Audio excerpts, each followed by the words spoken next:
it sees the following paths, the paths via ASC and ASD. Okay, so what happens here? The trace route shows us a list of IPs, and these IPs, when we translate the IP addresses into the AS where they belong to, we get a different set of ASs. There are multiple causes for this.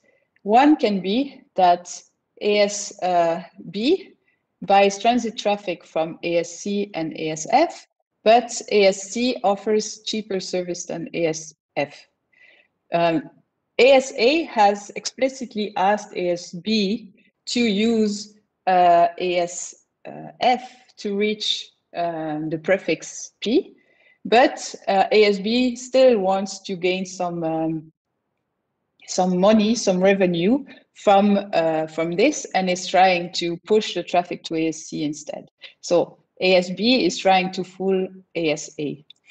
Another possible cause is that ASC or ASD are malicious ASs, and they are paying ASB to get the traffic in order to analyze the traffic.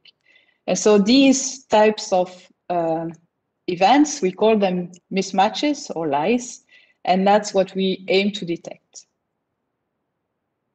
So this behavior is also what you would observe in the Capella pillars of BGP monkey in the middle attack. So here you have the topology, and ASC is malicious. So if you trace route from ASA to ASE, while the attack is taking place, you see that ASC attracts the traffic to ASE, and it follows the path above. To be able to attract the traffic, what ASC does is that it fakes a link directly to ASE. So it hijacks the prefix P, and the AS path that you see in the BGP dataset is ASE, ASC, ASB, ASA. So it's a shorter path than it is in reality. And the ASD does not appear in the BGP path, while when you probe with traceroute, you can see it in the traceroute. So the general assumption is that the control path, so the path that you observe in BGP, the AS path, the sequence of ASs that the BGP announcement traverses to reach an AS, is the same in reverse order than the data path, so the path that the packets will take to reach destination. And a regular way to measure the data path is to use traceroute. And so what we aim to do is to detect when this is not the case. So we aim to detect when there is a mismatch between the control path and the data path, and we call this a BGP lie. So why detect lies? As I said before, lies can be a sign of a malicious activity, like in the Capella pillars of attack, for example, but there are other types of attack as well. Also, we will see later in the presentation that when there is a BGP lie, it can be either malicious or it can be unintentional. It's a strange configuration in some ASs that lead to a mismatch. And these situations, if we're able to detect a lie, it can give us a hint that there is a strange configuration that probably needs to be fixed because there is a suboptimal routing in some ASs. So now, how do we detect lies? We require two sources of data. So BGP data that will give us the control path. And in the BGP data, what interests us is the prefixes and the set of ASs that we need to cross to reach that prefix. So what we call the AS path in BGP.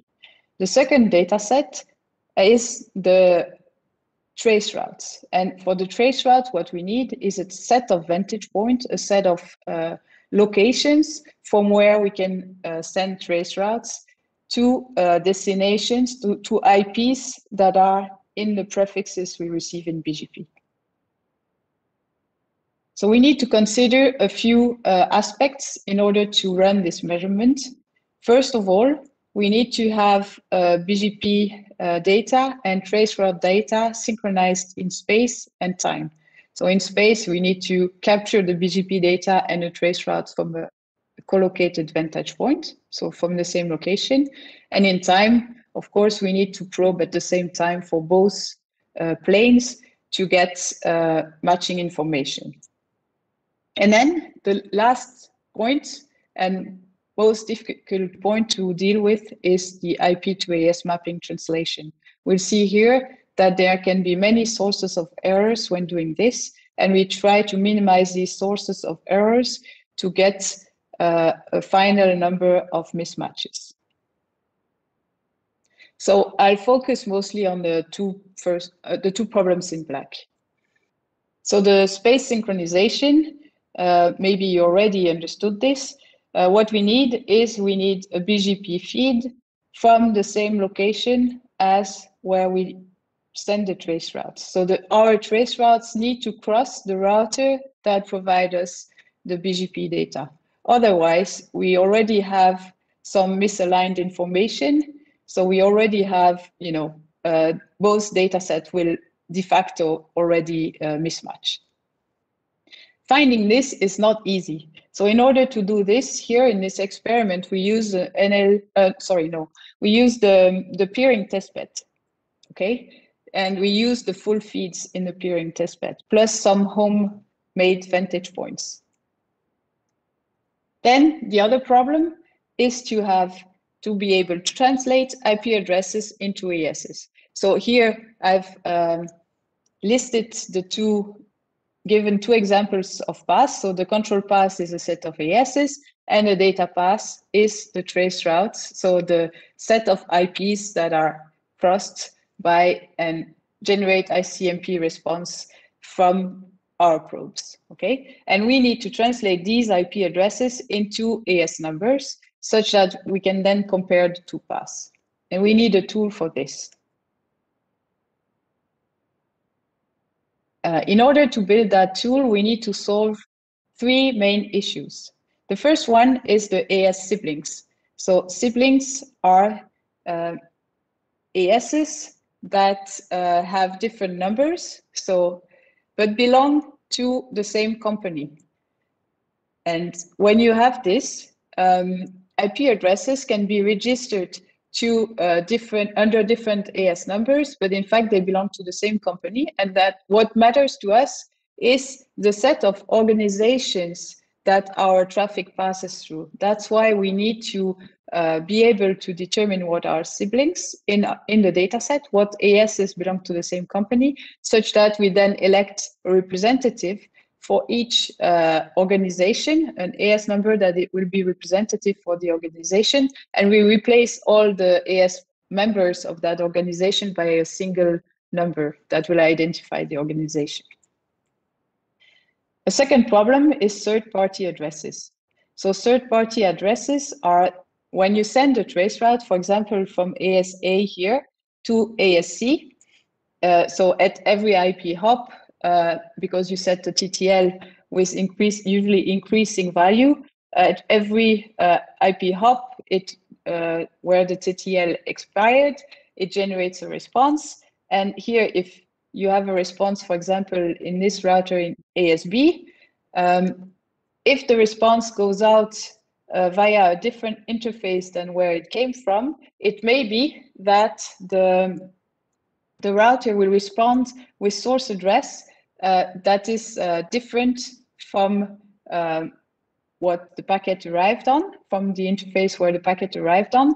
And this IP address may belong to another AS. So here the link may be addressed by ASX. ASX may have given a prefix to for this link, and may have given an IP address to ASB to use that link.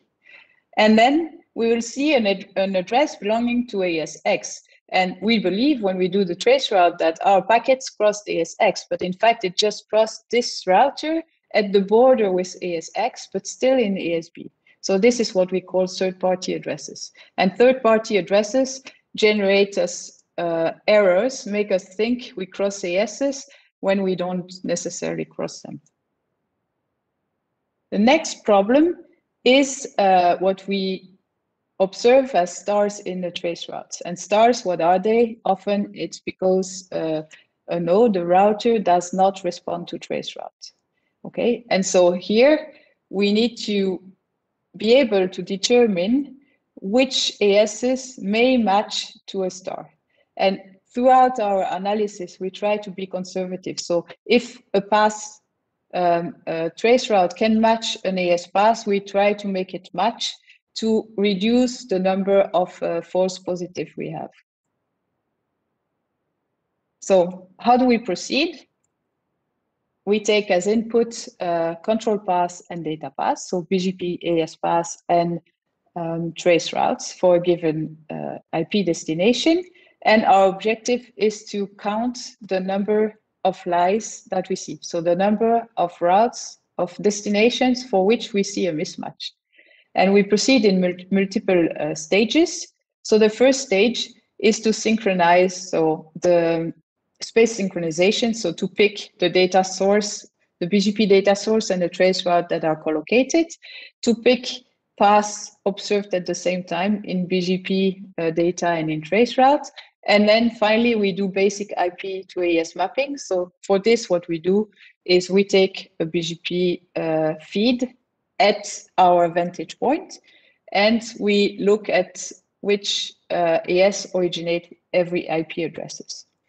And then we have correction steps. So the first one is what we call mapping relaxation, where we deal with the siblings. So we replace all sibling ASs with a single identical number, and we deal with third-party addresses. So we try to pinpoint third-party addresses and remove them from the trace route. And finally, we try to match missing hops with the ASs that we have in our BGP AS path. So our aim is to be conservative. So we know our tools are not clean and contain errors. So we want to remove most of the known errors from our tools to have the basic remaining noise that can eventually be lies. So our measurements, what are they? So we have 8 collocated vantage points. Six of them are the peering peers. So we did an experiment on peering where we were able to send trace route via a given peer, and we picked the 6 peers that at the time gave us a full BGP feed. And then we sent trace routes. We sent trace route to 80,000 destinations per day. We collected the BGP routes every 2 hours, and we picked the BGP route that was closer in time to the trace route to do the comparison. We ran our measurements for multiple days, and the minimum days was 15 days. And we have some more measurements that I don't show here for some vantage points. So the 2 other vantage points that we have are our own made vantage points in locations that we control. Okay, so our results are as follows for the 13 days. What you see here is a lower and an upper bound on the number of mismatches. For the upper bound in red, we only try to fix the missing hops. And then for the green results, the lower bound on mismatches or lies, we also consider third-party addresses and siblings. As you can see, in some vantage points, siblings and third-party addresses enable to reduce the number of mismatches by quite a lot. And then what you can see is in the first 5 vantage points, you have very low remaining number of possible lies, but they are still there. So there are mismatches that are there and need to be understood. And then if you look at VP6 and VP7, you see that there is a large number of lies or mismatches, and there is also a high variation. Here the bar shows that the results vary a lot across days.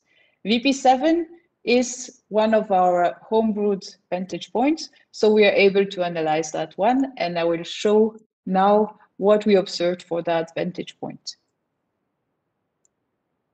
So when we look closer at VP7, we observe some strange behavior.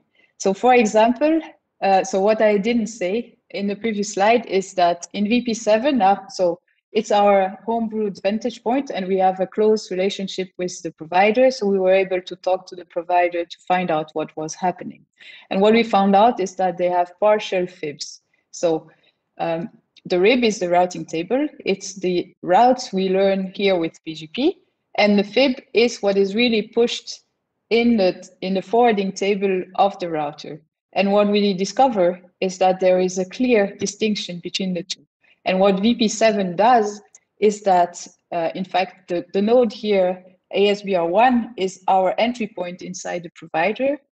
And this node has limited memory, so it maintains only a default route and the routes that are received by shared cost peers. It doesn't maintain the provider routes. And most of the problems we observe are due to that. So for example, let's take prefix PB. So PB is advertised and received through ASBR3 via ASB. Okay, so the BGP pass is the one in blue. Okay, but in the fib, our router only has PG, which is received by ASC, which is a peer, and has a default route. And the default route points to ASBR2 at the top. And so our trace routes go via the default route and follow the path on the top. So you can see here, we have a mismatch, we have a lie because of technical limitations. It's not necessarily malicious. We have a technical limitation in our provider that makes the provider not store all the routes and lead to these lies. Okay. Now let's look at prefix PJ. PJ does not is not impacted by the same behavior because PJ is received from a peer. Okay, so our provider has peers and transit. ASA and ASB are transit. ASC is a peer, and peer routes are pushed in the fib. So here, for the peer, we see that the trace route and the BGP match. Now introducing more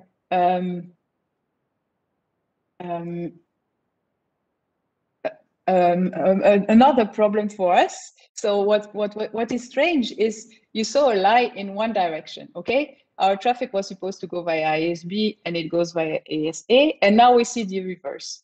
And why does this happen? Here, let's look at PI.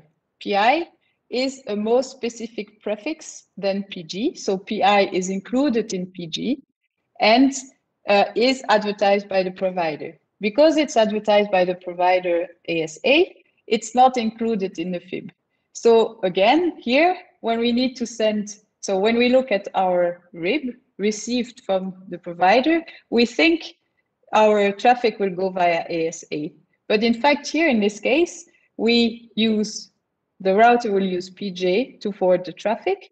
We'll send it to ASBR4. ASBR4 has, if ASBR4 has a partial fib, ASBR4 will use PJ for the routing and will also send the traffic outside. Okay, so here we have the traffic again following a different path and a reverse trace route and BGP path, a reverse situation from what we observed before. Then, in fact, in our provider, some routers have a full fib. So some don't have a full fib and others have a full fib. And what we observe here with a full fib is that if ASBR4 has a full fib, then the traffic for PI, when it arrives here, PI is in the table, it is sent to ASBR2, and then it follows the path that we received in BGP via ASA. And so here, what we observe, in fact, is that we have a detour, because normally the shortest path to go from ASBR1 to ASBR2 and then A is via the path here above via R1. But here we observe something via another path via ASBR4, R4, R2, and then ASBR2. So we observe a detour. And this detour is due to a technical limitation in our provider. And this leads me to the next problem we're trying to solve. So looking for lies, we found that some lies were due to not intentional activities, malicious activities, but were unintentional and were due to technical limitations. So now we're trying to build a detector to detect these detours. So we've built a way to detect BGP lies and have a lower bound on BGP lies by filtering issues in IP to AES mappings. And we care about this problem of lies because traffic following a path that is not expected may be due to some attack. So it may have some security implications, and it can also mislead our measurements, because when we see paths in BGP and try to build a topology with all the links, the sequence of ASs we see in BGP AS paths, if they are not what is used in practice, and if they are not the real session of ASs that are crossed by BGP advertisement, we build a wrong topology. So we care about this to have more sanity in our data. So why do we want to detect detours as well? Because detours, as well as lies, lead to unpredictable routing. And if you have unpredictable routing, it's very hard to debug your routing. So if people start to mess around routing by having partial fibs or by lying about the routes they use, then if you have an issue, if you have a slow delay, or if you have a high packet drop, it's very hard to know where this is happening. So that's why we want both to match and to know when they don't match, such that we know that in that case, it will be very hard to debug, and we need to ask more operators when we see an issue along these paths. And so detours also have a possible negative impact on performance. So you saw in the previous example, the traffic, there was almost a direct path between the two ASBRs to go via ASA, but it crosses, instead of 2, it crosses 5 routers in our AS before reaching the exit of our AS. So this can have an impact also on usage of resources in the provider AS. So now, how can we detect detours? First of all, let's look inside an AS at how the forwarding works. So inside an AS, usually paths are discovered using the interior gateway protocol. So what you discover is a set of links that consist of your network, and then a shortest path calculation using Dijkstra usually is computed on your topology. And so the path with minimum cost is used. So for example, here the top path is used because it has a cost of 4. Sorry. So in the table in the right, what we represent is the set of prefixes that we probe, and then the set of routes that we discover. And so here, for the entry point S to the exit point T inside our AS, we probe 8 destinations, P1, P2, P3, etc. 8 prefix destination, but inside each prefix, you see 4 dots, because inside each prefix, we probe 4 IP addresses. Okay, and so what we see here is that all prefixes follow route 1, so the first route that we discovered. Most ISPs today deploy load balancing. So what this means is that normally for a given prefix destination, if you probe different IP addresses inside the prefix, you will discover multiple paths inside the AES. So this is what we did here. You can see that we probed 4 IP destinations, and when load balancing is activated in the AES, you can see the 2 paths, route 1 and route 2. But now in some ISPs, you also have some traffic engineering.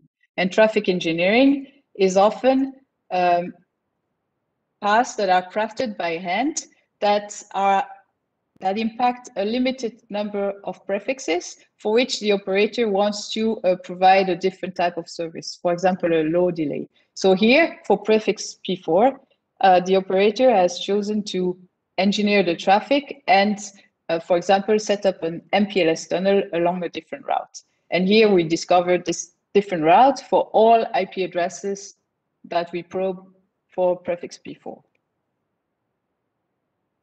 Okay, and now a detour translates in our metrics on the right in a similar way as what we observe for traffic engineering. It's a different route followed inside the AES, okay, which is different from the load balance path. So the load balance paths are assumed to be the shortest IGP paths in the AES, and when you have traffic engineering or detours, they follow a different set of routes. Our aim is to detect now these forwarding detours. And forwarding detours, in fact, correspond to an unexpected path, and it's important, we believe it's important to detect them, because when you follow these longer paths and you don't necessarily know, the operator don't necessarily know, because there are some partial FIPS in the routers and the routers don't all agree on where to send the traffic, the detour can consume more resources in the network. And in the example I had before, if the router had not chosen the path on the right and had chosen the path on the left, it could even have created a loop in the network. So it's important to detect such issues. Loops are easier to detect, of course, than detours without a loop, because the loop at some point eventually you have a TTL expiration.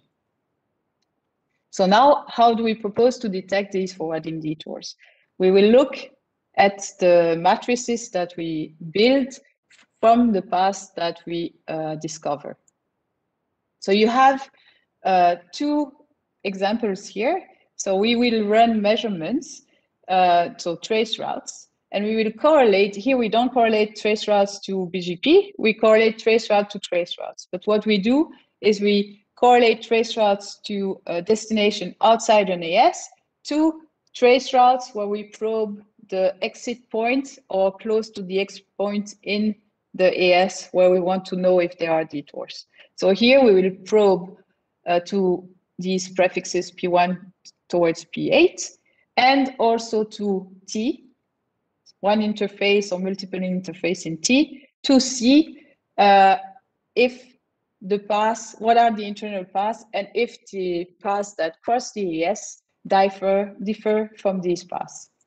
And so we can make multiple observations. So we have here 2 examples, the ones I had before, where you have traffic engineering and forwarding detours, where a single path is observed for forwarding detours and only one prefix, here P7. Or in the example 2, you see that most prefixes follow the detour. And in our detector, the cases where most prefixes follow the detour are the cases we are able to detect. Because again, we want to be conservative. So how do we detect these forwarding detours? First of all, we determine all the routes. So we probe to determine all the routes inside the AES that we discover. And for each prefix, we build this matrix of correspondence. The prefix is seen along that route or is not seen along that route. Then we group all the prefixes that use the same routes in the same set. So in the 2 examples, you see the red will be grouped together to form one set, and the purple will be grouped together to form another set. And so the red are observed to follow also the load balance path because they are also observed for the path when we target the exit point of the AES. So the red paths here are supposed to be the load balance paths and are supposed to, all these prefixes, P1 to P8 in example 1, are supposed to follow the load balance path, so are not detoured.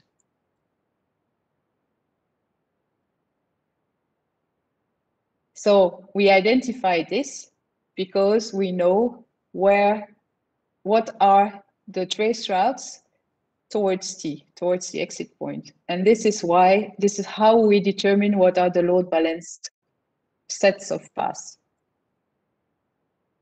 Okay, so R1 and R2 are the load balancing paths. Then we compute the number of prefixes we observe in each set. Okay. So in the first example, you have 6 red paths, 6 paths that follow the load balance path, and then 1 path that follows R3, and then 1 path that follows R4. In the example 2, you only have 2 prefixes that follow route 1 and 2, and the rest follows different paths that are not the load balance paths. So how do we determine that something is fishy and we have detours? First, we take the proportion of these paths, and then we look at the number of sets we have. So here we have 3 sets. We have R1 and R2 are always observed together for the same set of prefixes, while P4 and P7 are observed along different routes that are never seen together. Okay?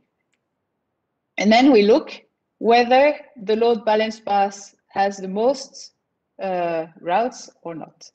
And so whether most prefixes follow the load balance path or not.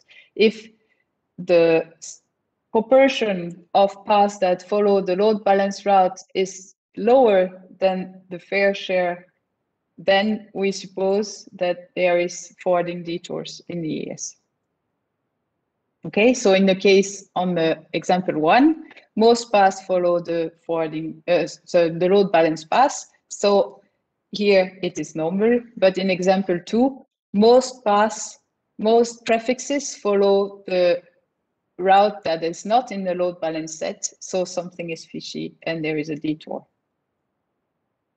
So we are conservative in the fact that, for example 1, P7 is a detour, but because it impacts only a small number of prefixes, is here only 1, we don't detect it because we can distinguish it from traffic engineering. So now let's go to our experiments. And for our experiment, what we did here, we used the NL ring, so LL nog ring nodes. So these are a set of vantage points, Linux boxes managed by network operators spread across the world. We used 100 of these vantage points to send trace routes. And then we look for each of the AESs we cross. We consider the AES in our experiment if we're able to cross it with at least 100 trace routes for 100 prefixes, different prefixes, okay, to have a significant base to be able to draw conclusions on that. So in the end, we're able to study 54 AESs, and we detect detours for 25 of them. Out of the 54, we detect detours for 25.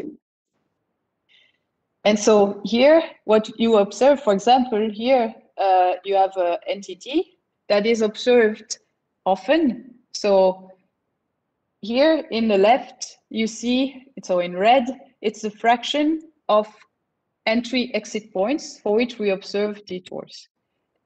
Okay, we observe detours for a very little fraction of the ASBRs, of the couples that we measure. But if you look at the absolute number of couples for which we observe detours, it's 51. So we measure a lot of our probes across the AES, and only 50 couples show detours. We cross it by 800 50 something couples, and only 50 show detours. So when we dig in our results, what we observe is that we have a very binary pattern. So either we see load balancing, no detour, or when we see detour, almost all the prefixes that cross the AS follow the detoured path. In other words, the situation that we are not able to detect, when we look at the data, we see very few cases where we have a few limited number of prefixes that have their own set of routes that are not shared by others. So our takeaway on forwarding detours is that we see these in the wild. And when we see it, it's either all or nothing. So when we see it, most of the prefixes that enter an AS on a given entry point will follow the detour. And within the same AS, it's very heterogeneous in that depending on where you enter the network, you see or you don't see detours. And for all ASs we measured, there were always cases where we had a clean routing and cases where we had something that raised our suspicion. So to conclude my talk, we see many strange animals in the internet. And they are still deployed today. And these animals, we still need to be able to understand them. We have many limitations in our tools. So for example, AS mapping is still not something that is solved. Third-party addresses is something that could be fixed by clean software from vendors, from router vendors, but it's still there today. Having solved this would help us a lot.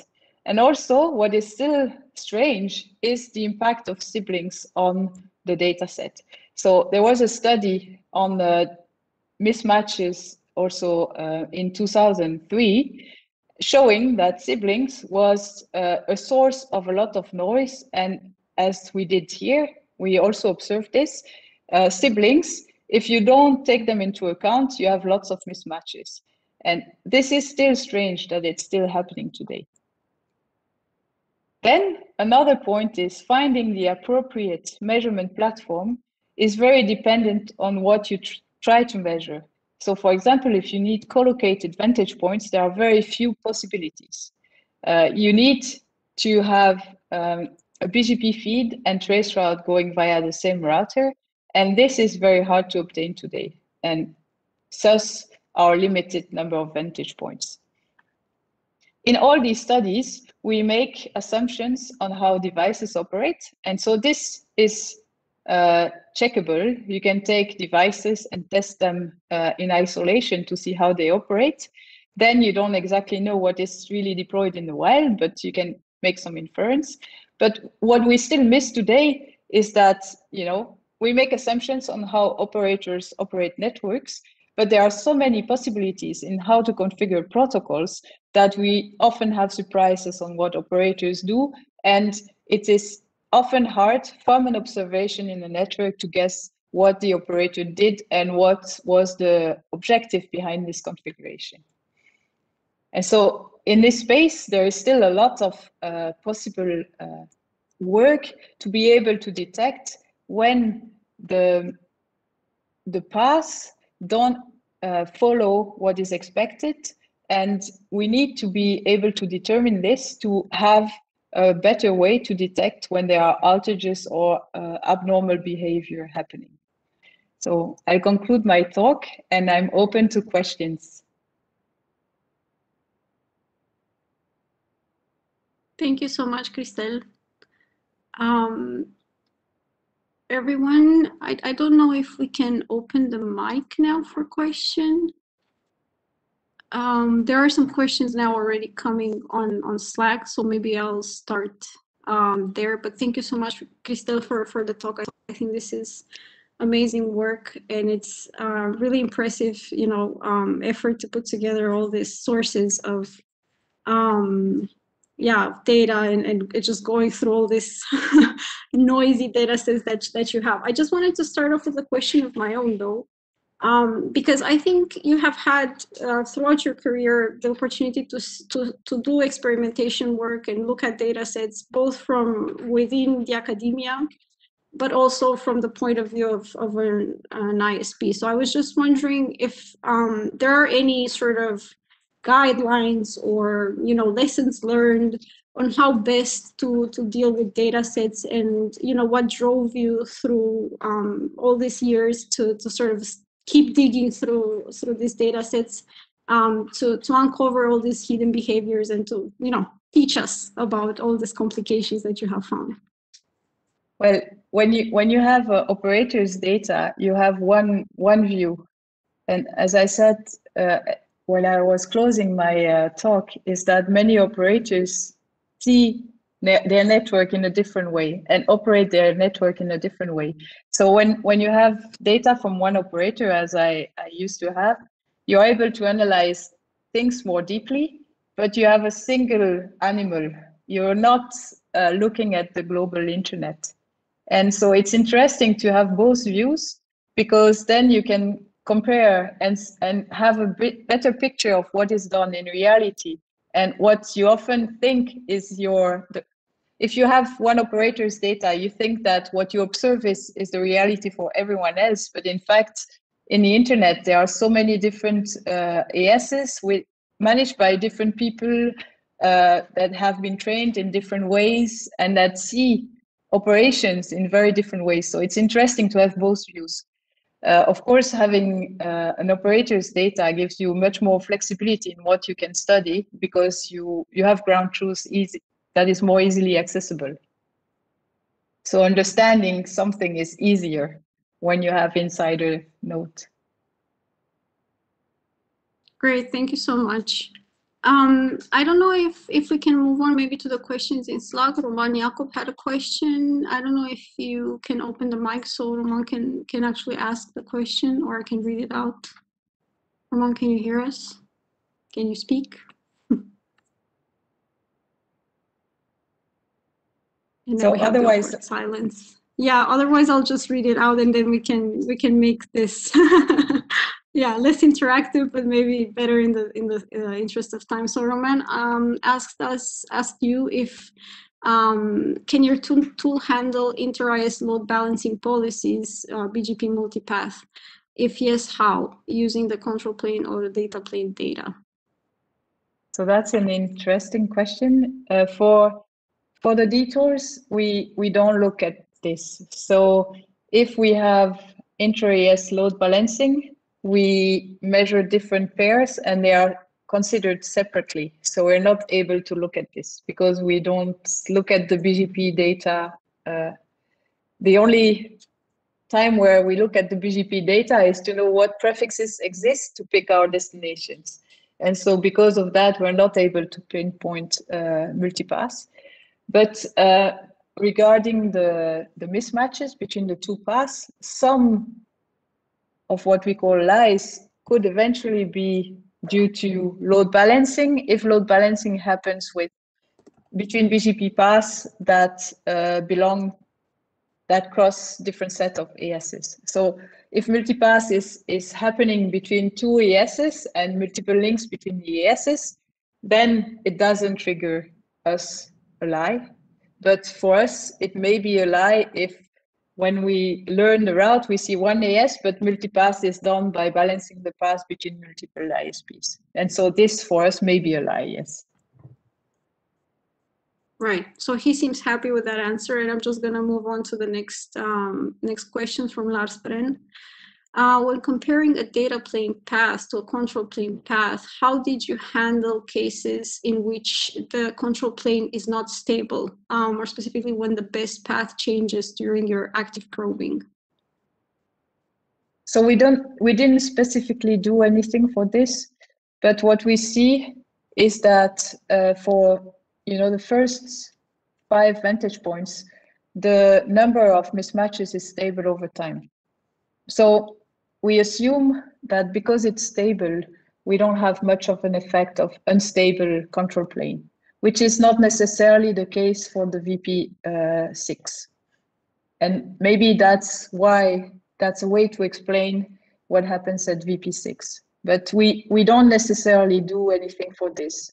We could have looked at updates to have a more precise picture instead of just looking at BGP snapshots every 2 hours, but we didn't do that. Right. So the follow-up question was what happens, if the reap changes between the 2-hour snapshots, because I understand that you take the closest basically snapshot to your actual trace route measurements. So if we're not lucky, if we're not lucky, we see a mismatch while it's just a change of routes. But because the stuff are stable, the total amount is stable in time, we believe the level of lies is not so much impacted by that. Maybe one portion can be explained by that, but it's strange that it would be stable over time when BGP updates are very changing over time.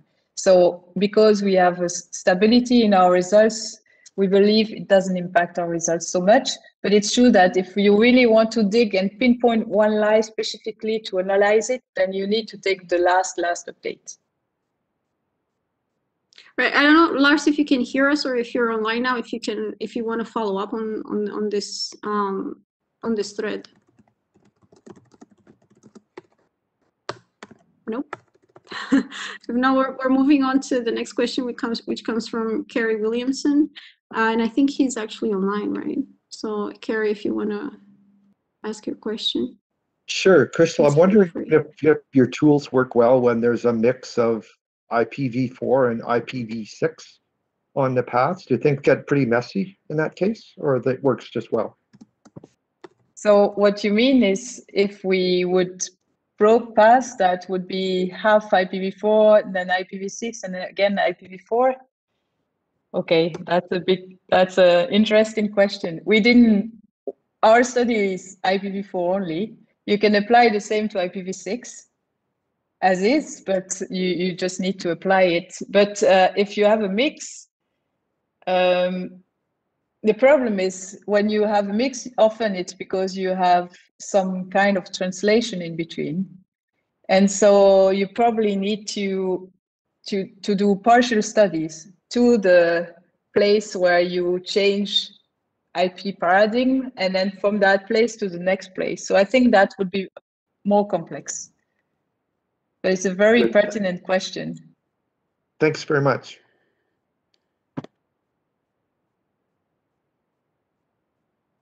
So I'm moving on to the next question. Mehdi, I don't know if you are online, if you put your hand up, and if you want to ask your question, if your mic is active. If not, I'm going to just move because I see that Lars is now in the panelist. Lars, if you want to unmute and continue to your question, I'll circle back to Mehdi's question.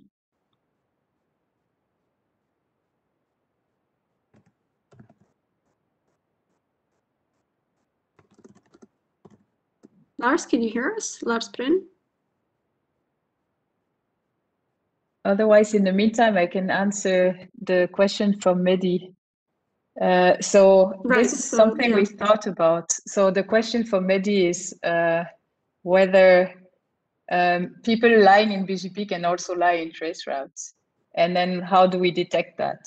And of course they can. There have been studies from students at ETH Zurich under the team of Laurent Van Bever, who've shown you can lie in trace routes, and you can lie in trace route to hide, for example, your network. And there, if you lie in BGP and in traceroute, you need other means. So we've thought about doing that by looking, for example, at TCP traffic, UDP traffic, and measuring delay to see if it's a plausible delay. But this is not something we've investigated.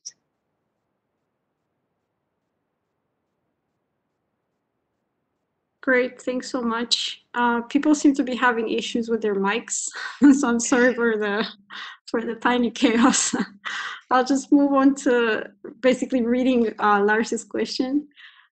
So he's saying that this might be a bit of an awkward question, but how can we even be sure or certain to some degree that BGP was the lying party here? How much trust do we have in the heuristics underpinning IP to IS mappings? So That's for sure. So TPA, for example, there've been a few papers on how to detect third-party address. So TPA is third-party address, sorry. And so third-party address being a router responding with an IP addresses from a different interface that does not belong to the ES where we really route the traffic to. And so for doing this, there is yet at the moment no clear status on how to deal with this. So there have been a ping pong between two research teams about how to deal with this. So we took a simple way to deal with that, as if we see a single IP in one AS, or if we see a sequence of just one IP in all different ASs, we just remove them and replace them by star to be conservative. So we try to, that's why we try to correct the path to have them match as most as we can with known issues in the internet. Then the remaining stuff, we believe there are lies, but we could still be wrong. And maybe some upcoming papers will find that there are other sources of inaccuracies. And we'll see in the future if people come up with that. At the moment, that's the current state. And we can't understand what's happening below. So we believe there are lies. But as we move on to understanding better the behaviors in the internet, we may be able to explain that as well and see that it's not malicious. That's a great answer. Thanks so much. So I'm just going to hand it over to Randy if he's online now, to ask his questions about the address family indicator. Hopefully he can hear us or not. I guess this was a follow-up question from the discussion on Carrie's question. So Randy's just asking, well, he's just stating that a path is per address family indicator or subprefix address family indicator. How could you mix 4 and 6, IPv4 and 6? I guess the question would be best answered by Carrie, because yeah, I think it's very hard to detect these paths. I think there is a paper this year at PAM trying to detect, the pervasiveness of these translation mechanisms between IPv4 and IPv6. So maybe if you know these devices exist and you try to measure through them, then you're able to do these type of studies. But this is not something that often you fall on when you just look at BGP data and you try to probe what is in the BGP data. That makes sense to me. So I see the chatter has stopped. I don't know if there are any live questions or people waiting on the live mic to ask something. I'm just gonna be quiet now and maybe somebody will ask a question. I don't see anybody in the queue in the Slack right now. Okay, that probably is a no. So I'm just gonna maybe ask a more abstract question now, because you have done so much experimental work, and I think in this area where we are all active in internet measurements, we depend so much, as you said, on reliable test beds and tools that we can use, and reliable tools, and I think this is so important. And I was just wondering if you had any thoughts on what we as a community could do to, create better experimental infrastructure, or make this experimental infrastructure open and available to, maybe students starting up, or, that not everybody needs to sort of reinvent the wheel from scratch. What do you think we could do better to expose these and, give equal opportunities to people? Yeah. Well, I think I really enjoy using the RIPE Atlas infrastructure. So whenever possible, I use that because it gives you a lot of vantage points and you can do quite a lot of measurements, but you don't have the BGP. It's not clear yet how to get the BGP data from where a probe is located. And there is one thing that you are not able to do is to send a high rates, so a large number of experiments. And for example, when you want to detect load balancing, you need to probe multiple destinations, you need to probe multiple flow IDs, And if you have BGP data at one point in time, you want to probe close to that point in time. So you need high rate measurements as well, which is not provided by RIPE Atlas. And that's the main reason why I was looking for other locations where I can have more control over the speed of measurements. But I think having this and also having more BGP views where we have the probes. So the probes, RIPE Atlas does a good, you know, you have an interface and you can script the connectivity to the scheduler to launch your measurements. So this is very well, but we miss part of where are the probes and all this knowledge that people build. Everyone builds it separately. And so sharing this would be useful. Which probe is interesting for which purpose and which probe is close to which BGP vantage point. And if I want to have a pass across this AS, which probe should I use? These are the information that everyone builds on their own side. Right. And yeah, no, thank you so much for exposing these challenges, you know, again, for you know, teaching us about how complex this ecosystem is. And you know, I'm again in awe with the amount of work that that you have put forward. So again, thank you so much for taking the time to show us a little bit about these hidden worlds that you've been exploring. Hopefully we'll get to see more of this in the coming years. So we're out of time for this. We're actually, you know, 15 minutes delayed. So again, if there are more questions for Christel, I do encourage you to reach out on Slack. You know, you have her email address. Do engage, please, and keep the conversation going. I think, you know, sometimes, and probably I'll just end with this last question from my side. Sometimes the path less taken is actually reaching to very exciting research results, and this is kind of my takeaway from Christel's work. Just the bravery to continue with a very, you know, interesting research topic, and just consistency in the work that you've been doing. So I just wanted to sort of leave you to maybe, or ask you, what are your thoughts for students who are just starting out, maybe with their PhDs, with their research topics, and you know, they might find sometimes like, oh, my research topic is not like super sexy, or you know, I'm having a hard time, you know, finding my path.